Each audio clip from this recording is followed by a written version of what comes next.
Sharing ke-21, bagaimana jika ada seorang bapak memaksa anaknya disertai ancaman, awas, kalau kamu dipukul temanmu, lalu kamu tidak melawan ya. Bapak, Ibu, saudara-saudari sekalian, Shalom, salam damai sejahtera. Sharing kita ini adalah kelanjutan sharing ke-20, mata ganti mata, gigi ganti gigi, yang sudah tidak berlaku lagi, diganti dengan ketentuan jangan melawan orang yang berbuat jahat kepada kita. Sekarang Mbah mau membagikan sebuah kesaksian seorang ayah yang tidak mau menerima perintah jangan melawan ini.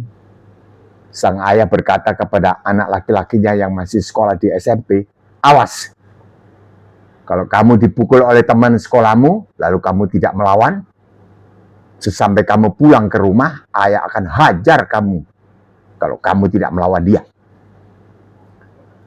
Mbah katakan kepada bapak ini, kita tidak boleh menentang perintah Tuhan Yesus, Allah yang telah menjadi manusia ini, yang telah menggantikan hukuman kita di kayu salib. Beliau telah meluputkan kita dari neraka dan mengizinkan kita masuk ke dalam surga milik beliau loh. Bapak ini menjawab, biarlah, ini perintah konyol. Masa kalau anak saya dipukul temannya, tidak boleh melawan? Bukan main beraninya. Tidak pandai, saudara. Berikut Mbah bagikan solusi yang Mbah temukan di dalam Alkitab. Matius 26 ayat 47. Waktu Yesus masih berbicara, datanglah Yudas, salah seorang dari ke-12 murid itu. Dan bersama-sama dia serombongan besar orang yang membawa pedang dan bentung. Disuruh oleh imam-imam kepala dan tua-tua bangsa Yahudi. 48. Yudas, yaitu orang yang akan menyerahkan Yesus, telah memberitahukan tanda ini kepada mereka. Orang yang akan kucium, itulah Yesus. Tangkaplah dia. 49. Dan segera Yudas maju mendapatkan Yesus dan berkata, salam Rabi, lalu mencium Yesus. 50. Tetapi Yesus berkata kepada Yudas, hai teman, untuk itukah engkau datang? Maka majulah mereka. Mereka memegang Yesus dan menangkapnya. 51. Tetapi seorang dari mereka yang menyertai Yesus, yaitu Petrus, mengulurkan tangannya, menghunus pedangnya, dan menetakkannya kepada hamba imam besar sehingga putus telinganya. 52. Maka kata Yesus kepada Petrus, masukkan pedang itu kembali ke dalam sarungnya. Sebab barang siapa menggunakan pedang akan binasa oleh pedang. 53.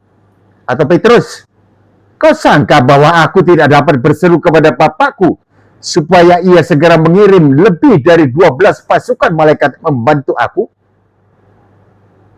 Kau sangka aku tidak punya power dari surga untuk melawan mereka ini? Itu komentarnya Mbah.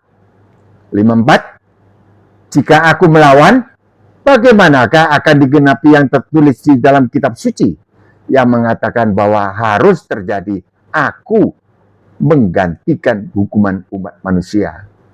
Matius 5:17.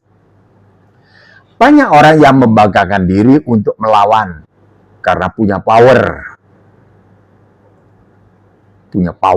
backing. Tetapi Pak Yesus punya power, 12 pasukan malaikat. 12 kali 6.000, satu legion 6.000 pasukan tentara. 72.000 tentara malaikat. Namun Pak Yesus yang adalah Allah yang menjadi manusia ini tidak mau melawan demi keselamatan umat manusia. Demi kita, cintanya kepada kita. Jadi mengapakah kita tidak mau meniru contoh beliau? Tidak melawan orang yang berbuat jahat kepada kita. Demi membalas pengorbanan beliau di atas kayu salib bagi kita. pengorbanan beliau sesungguhnya tidak terbalaskan, saudara-saudara. Sampai di sini dulu. Mbah Opa Bagio bahagia, mohon pamit undur diri. Sebelumnya Mbah mohonkan berkat bagi seluruh penonton video ini dan keluarganya. Turunlah berkat rohani dan jasmani dari sorga, disertai kecukupan ekonomi di dalam nama Tuhan Yesus Kristus. Amin. Bagi saudara-saudara Bapak Ibu sekalian yang ingin selalu mendapat kiriman video dari YouTube, silakan menekan subscribe dan like. Bagi mereka yang ingin menolong teman-teman atau keluarga akan masalah ini tadi, menaati perintah yang tidak masuk akal, yang konyol katanya, bagikanlah video ini menjadi berkat bagi mereka. Mereka bisa melaksanakan, tidak melawan, bukan tidak membalas, tidak melawan dulu, baru tidak membalas. Tidak melawan dulu di dalam hati, lalu tidak membalas. Otomatis, kalau sudah melawan dalam hati, pasti tangan goyang. Itu tidak benar. Pak Yesus, Tuhan Yesus tidak melawan demi keselamatan kita. Mari kita ikut. Sampai di sini dulu. Sampai jumpa. Insya Allah besok dengan sharing berikutnya. 3-5 menit saja. Shalom.